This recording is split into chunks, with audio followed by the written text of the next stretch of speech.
Shalom, queridos. Bendito seja o nosso Deus. Hoje é Lucas capítulo 4. Jesus é tentado e expulso de Nazaré. Esse capítulo 4 de Lucas, vemos que após o batismo, Jesus foi levado pelo Espírito ao deserto. Ali foi tentado pelo diabo durante 40 dias e 40 noites. O propósito dele era destruir o propósito da redenção, porque apenas o sangue puro de Jesus poderia nos purificar, segundo a descrição. O diabo tentou a Jesus nos 3 âmagos da nossa carnalidade. Necessidade de transformar pedra em pães, porque ele estava com fome. Poder, ele tentou na área do poder, que é algo muito desejável nosso, né? Ter poder. Ele foi tentado nessa área. Riquezas, ele também foi tentado nas riquezas. Então, em termos de fome, de poder e riquezas, coisa muito séria nas nossas vidas. Quanto tem perdido tudo por causa de um prato de comida, como aconteceu com Esaú. E por causa do poder, misericórdia, por causa do poder, a gente faz coisas que só Deus para suportar. A gente gosta de poder. Riquezas, misericórdia, é outra coisa terrível. Jesus foi tentado em tudo isso e não pecou. Tudo isso Jesus foi tentado. Contudo, Jesus permaneceu firme e não pecou contra Deus. Isso significa que além das propostas, o adversário fez muitas outras a ele, além dessas. Como era seu costume, Jesus vai à sinagoga no sábado e na ocasião em que recebeu a oportunidade de ler as Escrituras, abrindo em Isaías 61, de 1 a 2. Na exposição do texto, ele asseverou que aquela escritura se cumpria nele, ou seja, era ele o Messias. A declaração de Jesus na sinagoga gerou admiração e revolta tão grandes que ele acabou sendo expulso da cidade. Mas antes de partir, ele deixou sua mensagem. Jesus deixou claro que não somos reconhecidos no meio em que vivemos e muitas vezes, assim como ele, precisamos sair e partirmos para uma nova realidade onde não somos influenciados pelo negativismo, onde nos desenvolvemos e liberamos todo o nosso potencial. Você pode estar em um lugar onde você esteja impedido de desenvolver seu potencial, desenvolver tudo quanto Deus deixou para você fazer, esse propósito que você tem que cumprir, e por conta de situações como essa que Jesus passou, aí tem que sair daquele lugar para outro. E em lugares assim que conseguimos viver o melhor para a nossa vida. Saindo de Nazaré e descendo em Cafarnaum, Jesus começa a ensinar. Contudo, durante os ensinamentos, coisas extraordinárias aconteciam. Pessoas oprimidas eram libertas e os enfermos eram curados. Então, o exemplo de Jesus é para nós também. Estivermos impedidos de cumprir o propósito de Deus nas nossas vidas, temos que mudar, às vezes, de um lugar para outro. Ou, às vezes, ficar sozinho no lugar onde você está, aguardando que Deus mande as pessoas que vão estar junto com você no cumprimento do propósito. Chegando na casa de Simão, Jesus e os discípulos encontraram a sogra dele muito doente, com muita febre. Eles pediram que o Senhor fizesse algo por ela. Assim sendo, ele impôs as mãos e imediatamente foi curada. As multidões passaram a seguir a Jesus por onde quer que ele ia. Elas queriam ouvi-lo e ser saradas por ele. Sua resposta foi: é necessário que eu pregue as boas novas do reino de Deus em outras cidades também, porque para isso fui enviado. Jesus voltou para a Galiléia, conduzido pelo Espírito Santo. A sua fama se espalhou por toda a região. Ele ensinava nas casas, e todos o elogiavam. Depois foi a Nazaré, a terra onde se criou. No sábado foi à sinagoga como era seu costume e pôs-se de pé para ler as Escrituras, e lhe deram o livro do profeta Isaías, que o abriu e leu a passagem que estava escrito assim: O Espírito do Senhor tomou posse de mim, por isso me escolheu, para levar as boas novas aos pobres. Enviou-me para anunciar libertação aos prisioneiros, para dar vista aos cegos, para pôr em liberdade os oprimidos e para anunciar o tempo em que o Senhor quer salvar o seu povo. Depois, Jesus fechou o livro, o devolveu e assentou-se. Ficaram todos com os olhos fixos nele. Jesus começou então a dizer-lhes: esta parte da Escritura que acabaram de ouvir cumpriu-se hoje. Cumpriu-se hoje mesmo. Eles se indignaram. Lucas capítulo 4, de 1 a 11. Primeira parte. Lucas capítulo 4, de 1 a 11. Depois de ser batizado por João, Jesus estava cheio do Espírito Santo e foi levado por ele para se encontrar com o diabo no deserto. Lucas 3, de 21 a 22. Este papel do Espírito Santo é importante por pelo menos 3 motivos. O papel do Espírito Santo em conduzir Jesus para o deserto mostra que o embate de Jesus com o diabo foi ordenado por Deus. A ação do Espírito é enfatizada várias vezes no Evangelho de Lucas. O envolvimento do Espírito na vida de Jesus ressalta a genuína humanidade de Jesus. Está cheio do Espírito Santo, como está escrito em Efésios 5,18, e ser dirigido por ele, Gálatas 5,18, são aspectos-chave da capacitação para a vida cristã. O deserto foi onde Israel fracassou no teste de fé diante de Deus, Números 14. Jesus iria passar no teste do deserto, prova que Israel não conseguiu passar. Além disso, Jesus estava sendo testado como o último Adão. 1 Coríntios 15, 45. Aquele que seria aprovado, onde o primeiro Adão falhou. A palavra grega traduzida como tentação costuma ser vertida como testado. Lucas 4, de 3 a 4. A tentação de Satanás. Satanás testou Jesus no ponto da fraqueza física, fome. Se tu és o Filho de Deus, não expressa dúvida de que Jesus é o Filho de Deus. Sendo melhor entendido como já que és o Filho de Deus, o diabo tentou seduzir Jesus a saciar sua extrema fome, exercendo seus poderes divinos.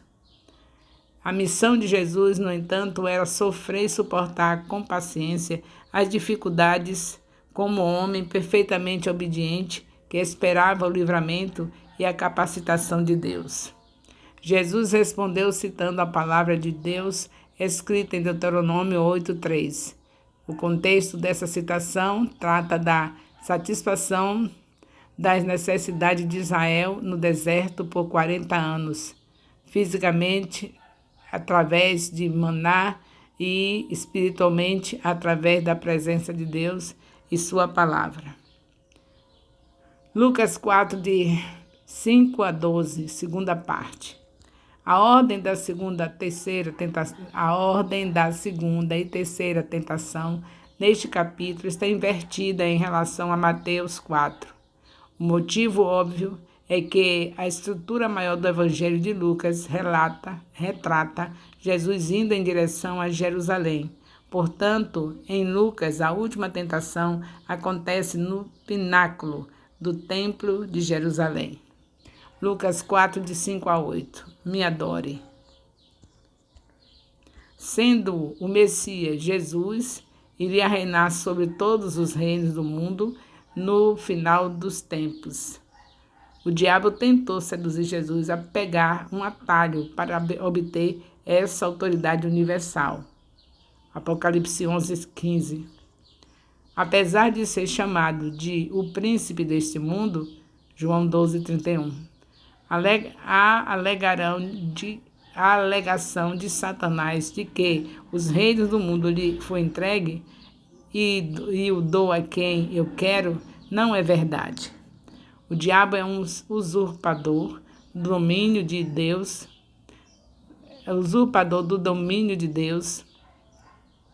Não é de se surpreender que ele não diga a verdade aqui, pois é um mentiroso e pai da mentira. João 8, 44. Jesus citou Deuteronômio 6, 13, a fim de deixar claro que somente Deus é digno de culto e adoração, ponto que relembra o primeiro mandamento. Êxodo 20, versículo 3. Lucas 4, de 9 a 12. Lança-te. Depois de 2 tentações, falharam. Versículo 3 a 8. O diabo tentou pegar Jesus desprevenido, citando as Escrituras. Depois que as 2 tentações falharam, ele tentou, agora eu vou pegar pelas Escrituras. Ao desafiar Jesus a se jogar do pináculo do templo, o diabo citou Salmo 91, de 11 a 12, alegando que os anjos disparariam em seu resgate acaso Jesus pulasse. Cristo não negou a verdade da escritura citada, apenas a aplicação que o diabo deu a ela, em um contraste evidente. Jesus citou Deuteronômio 6,16, que lembra a tragédia da reclamação de Israel, quando puseram Deus à prova em Massá e Meribá, Êxodo 17, de 1 a 7. Lucas 4, 13, o fim da tentação. Mateus 4 e Lucas 4 só registram 3 tentações, mas a expressão toda, a tentação sugere que deve ter havido mais. Desta vez, o diabo saiu frustrado, mas ele ausentou-se de Jesus por pouco tempo, esperando a hora certa, como uma ocasião ou oportunidade para tentar de novo. Lucas 4, de 14 a 15, o ensino de Jesus. O mesmo poder do Espírito Santo, com o qual Jesus combateu todas as tentações que o diabo lançou contra ele, estava presente quando ele ensinava nas suas sinagogas por toda a Galileia, trazendo aceitação inicial de praticamente todos. Lucas 4, 16 a 17. Jesus lê as Escrituras. No tempo em que morava com sua família em Nazaré, Jesus sempre adorava nessa sinagoga no Shabat. O Shabat ia do pôr do sol da sexta-feira até o pôr do sol do sábado. Pelo que se sabe, dos cultos na sinagoga daquela época, geralmente era prescrita a leitura da lei de Moisés, ao passo que a pessoa escolhida para ler trechos dos profetas tivesse a liberdade de escolher a passagem que quisesse. Ao receber o rolo de Isaías, Jesus desenrolou e começou a ler Isaías 61, 1. Lucas 4, 18. O Espírito do Senhor está sobre mim. O ministério de Jesus na Galiléia provou que o Espírito do Senhor realmente estava sobre ele. Sendo Cristo, Deus o ungiu como legítimo rei de Israel. A unção aqui citada, no entanto, foi como profeta. A princípio, a mensagem que Jesus pregou era para os cativos do pecado, mas a menção de pobres, cativos, cegos, oprimidos está de acordo com a ênfase de Lucas nos pobres e oprimidos. Lucas 4, de 19 a 21. Cumpriu-se a profecia. Jesus parou de ler Isaías 61 no meio do versículo 2 e assentou-se. A postura normal para ler as Escrituras era de pé. Sentar era a postura para ensinar. Ele terminou a leitura precisamente na frase pregar o ano aceitável do Senhor, porque era exatamente isso que sua pregação anunciava. A era da graça de Deus chegou com o ministério do Cristo. A continuação de Isaías 61, 2, que Jesus não leu, e é o dia da vingança do nosso Deus, esta frase se refere à segunda vinda de Cristo e ao julgamento do mundo. Apocalipse 19, de 11 a 21. Portanto, Jesus leu na sinagoga parte de Isaías 61, de 1 a 2, que se cumpriu naquela época e interrompeu a leitura na porção que só iria se cumprir no dia do juízo. Lucas 4, 22. Não é o filho de José? A reação imediata à mensagem de Jesus na sinagoga foi, em grande parte, positiva, como no resto da Galileia.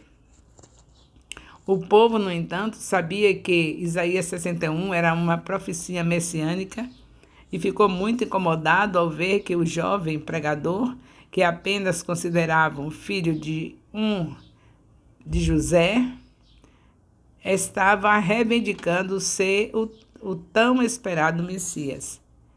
Lucas 4, de 23 a 24. Ele não é aceito. Movido mais por curiosidade do que por genuíno interesse espiritual, o povo da terra natal de Jesus, Nazaré, queria vê-lo curar, como ouviram que ele fizera em Cafarnaum, cidade próxima dali. Em vez de satisfazê-lo, Jesus ilustrou um princípio que muitas vezes se provou verdadeiro nos tempos do Antigo Testamento. Nenhum profeta é aceito na sua própria terra. Isaías 61, 1. Lucas 4, de 25 a 27. Elias foi rejeitado. O primeiro exemplo de Jesus de um profeta rejeitado por seu próprio povo foi Elias, que era tão malquisto em Israel durante os 3 anos e 6 meses de seca que teve que se refugiar na casa de uma viúva em Sarepta, uma cidade gentia da Fenícia, na costa do mar Mediterrâneo, a noroeste da Galileia. 1 Reis 17, de 1 a 24. O segundo exemplo foi o profeta Eliseu, que deixou de lado todos os leprosos que haviam em Israel naquela época e curou apenas Naamã, o sírio, um general gentil. 2 Reis, capítulo 5. Lucas 4, 28 e 30. Jesus é expulso de Nazaré. A multidão na sinagoga ficou enfurecida porque os exemplos de Jesus mostravam que Deus aceitara os gentios e rejeitara Israel. Jesus frustrou sua tentativa de lixá-lo, passando por meio deles algo estranho de acontecer, provavelmente um milagre. Ou pode ter sido apenas que a presença de Jesus era tão poderosa que o povo, mesmo enfurecido, voluntariamente abriu o caminho e o deixou passar. Lucas 4, de 31 a 32. Jesus chega a Cafarnaum. Lucas não explica a natureza exata do poder que Jesus demonstrou com sua doutrina em Cafarnaum no Shabat.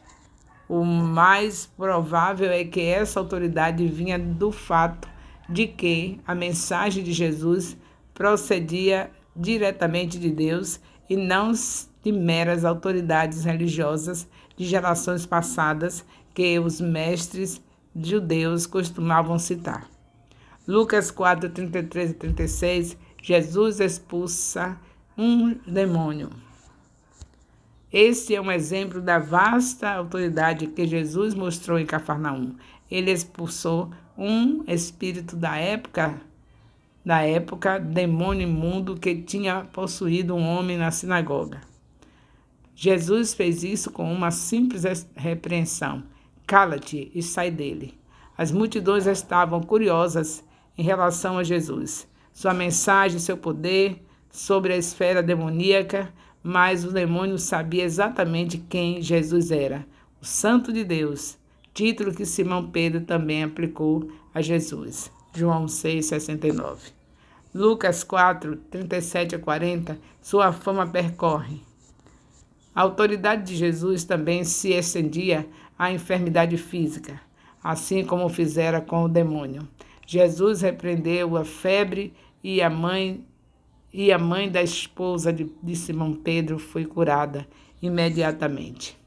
Consequentemente, a notícia da autoridade de Jesus sobre as doenças se espalhou por toda Cafarnaum, colocando as mãos sobre muitas pessoas com diversas doenças, ele curou todas elas. Lucas 4, 41. Tu és o Cristo. A curar as doenças de muitos em Cafarnaum, Jesus também expulsou mais demônios. Isso deixa a forte impressão de que os demônios eram capazes de causar algumas doenças. Assim como o demônio do homem na sinagoga, estes seres espirituais malignos também disseram que Jesus era Deus. Jesus os repreendia por revelar que ele era o Cristo, porque estavam tentando exercer controle sobre ele, revelando quem ele era antes da hora certa. Lucas 4, 42, 44. Jesus nas sinagogas da Galileia. Esta é a primeira de mais de 30 vezes que o Evangelho de Lucas menciona o reino de Deus. O conceito plenamente desenvolvido do reino apresenta o rei que governa, governo em si mesmo, o domínio governado e as pessoas governadas creem nas boas novas de Jesus Cristo.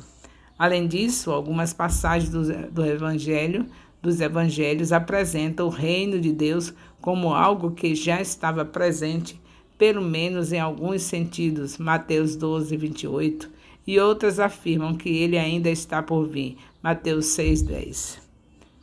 Jesus estava sendo tentado no deserto. Quem o conduziu até lá foi o Espírito Santo. Jesus estava cheio. O diabo se lhe opôs e tinha esperança de fazê-lo pecar, mas nada conseguiu. Sua poderosa arma mostrou sua força